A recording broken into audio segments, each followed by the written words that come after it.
Greetings, Algebra 2 students. We're going to move on to section, wrong sheet, 7.2 today. I'm going to do this section in one day. What we're going to work on today is exponential decay functions. They're related to the growth functions, but instead of the amount that y represents increasing as x increases, these will have y decreasing as x increases. So in the last section, we talked about exponential growth functions. The key condition on a growth function is the base b of an exponential function. A general exponential function looks like this. F of x equals a times b to the x. If the base b is greater than 1, then you have an exponential growth function. So those two things go together. Base is greater than 1, all right? Then it's an exponential growth.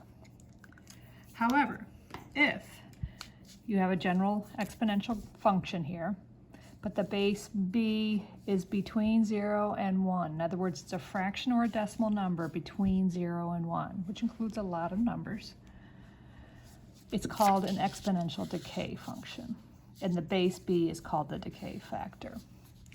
I don't know if you remember, but the first day we did section 7.1, when we had the base b being greater than 1, the base b is called the growth factor. So this next part shows a couple examples and their graphs. So let's get to that. This first one is f of x equals 1/2 to the x.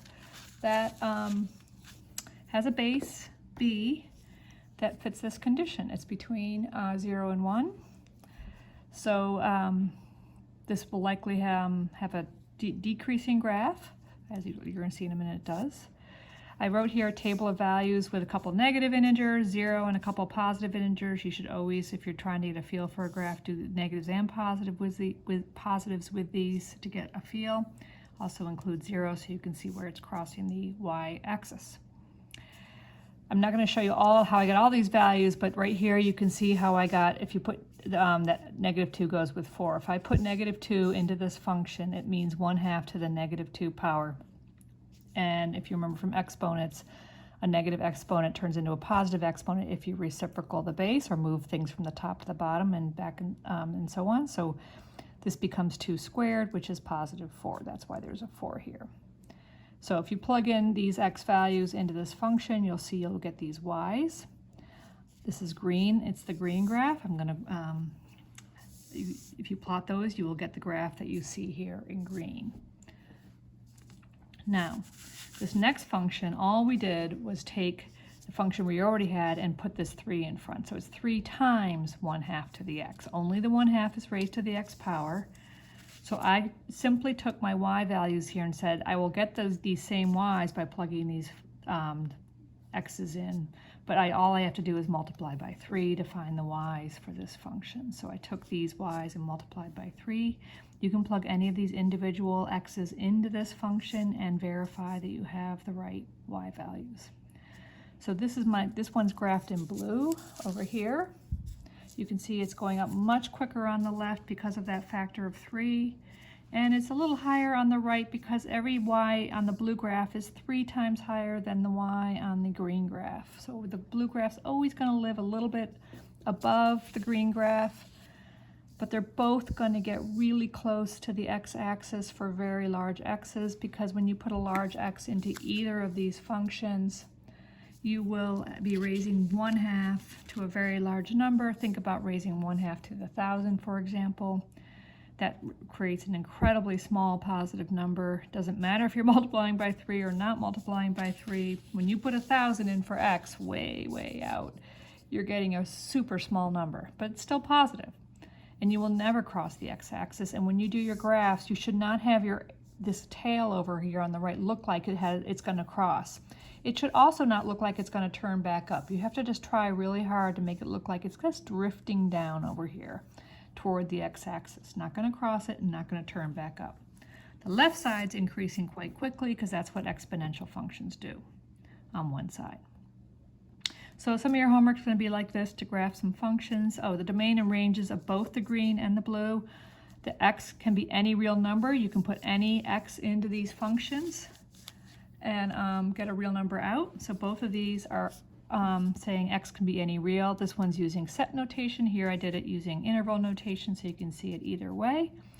And the range in both cases is y is a real number such that y is greater than 0, or in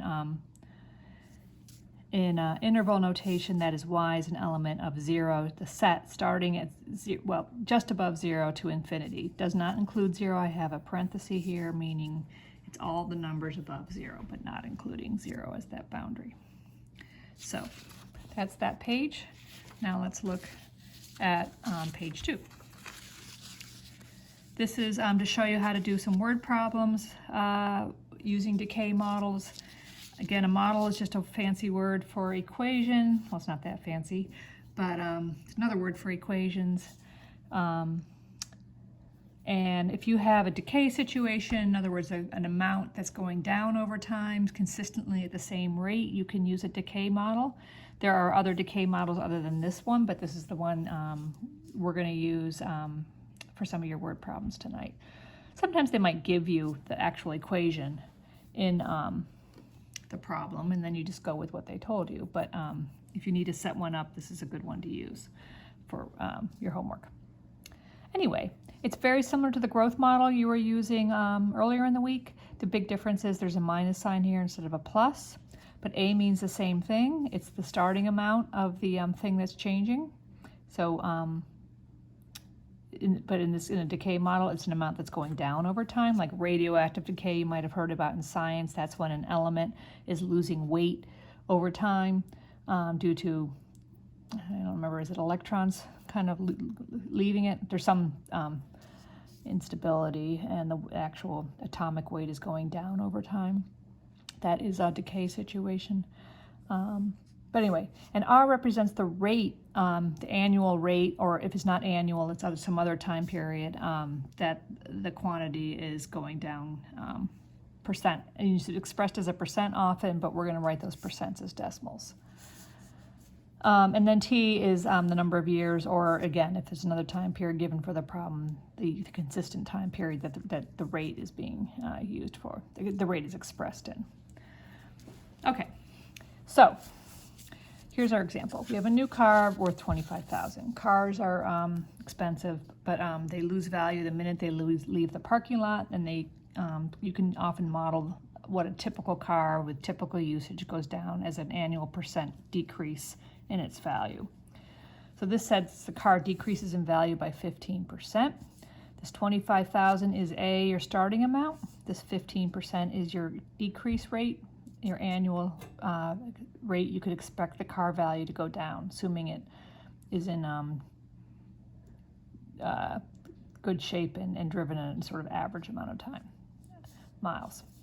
So for the first problem here, it says just write a decay model which gives the car's value after t years. A is going to be 25,000, and we're going to plug that in A for A here, and your rate's going to be 15%, but we're going to write that as a decimal. 15% as a decimal is 0.15. I plugged in the 25,000 and the rate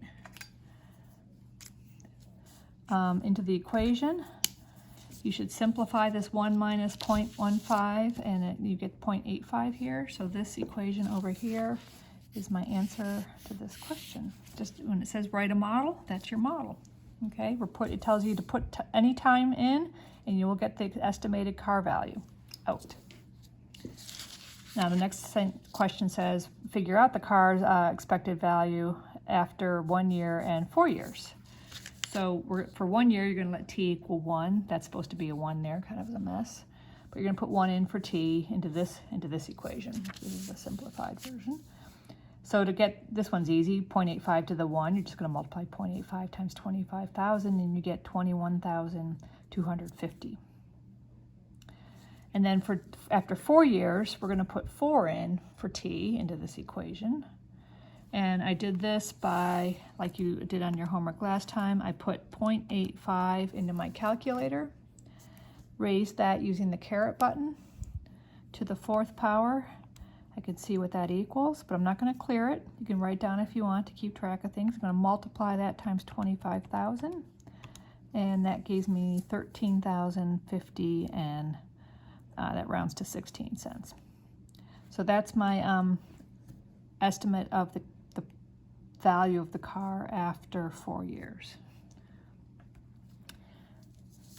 Now the last question is to do a graph of this model and then estimate when the car will be worth $8,000. It's going to be after 4 years, because after 4 years it's worth $13,000 and it's going down over time. So we know our answer is going to be bigger than 4.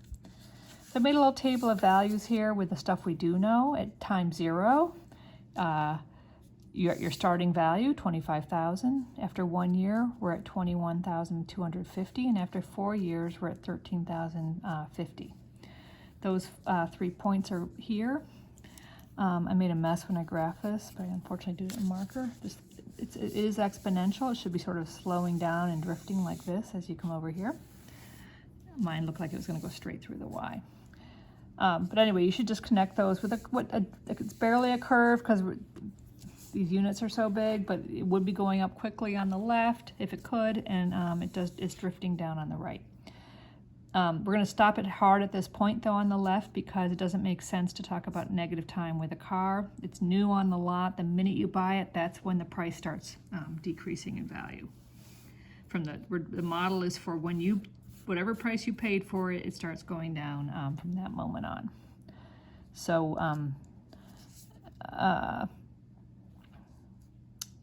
you don't need to have your graph on the left. So there's our graph, and then we're supposed to estimate when it's 8,000. Here's around where 8,000 is. I'm going to say, okay, where is there a Y value? I'm going to go to not the squiggled out graph. I'm going to about here and down. Remember, these are going up by 2s in my units. So this is about 6.5 right here. So I'm saying at about 6.5 years, the car is worth about 8,000. I can put 6.5 in for my T and see how close I am. When we're doing this, we're just guessing based on our graph. It's not really a guess, it's an educated guess. Later in the chapter 7, we're going to learn about logarithms, and you're going to get very precise algebraic methods to answer this question, not just looking at a graph and estimating. So, domain and range. I probably wouldn't ask you a domain and range question with this one, because a car value question, this model only works for a while. For a car that's driven less and is allowed to get very old, it's very well taken care of, eventually some cars become collectibles and they're worth more than you paid for it. But that's rare, and that's way down the road. But where that time flips, it's debatable. So I'm not going to ask you for domain on range on this one. Although the domain, you definitely don't have negative t's. That doesn't make sense here. So that's it. Good luck with your homework.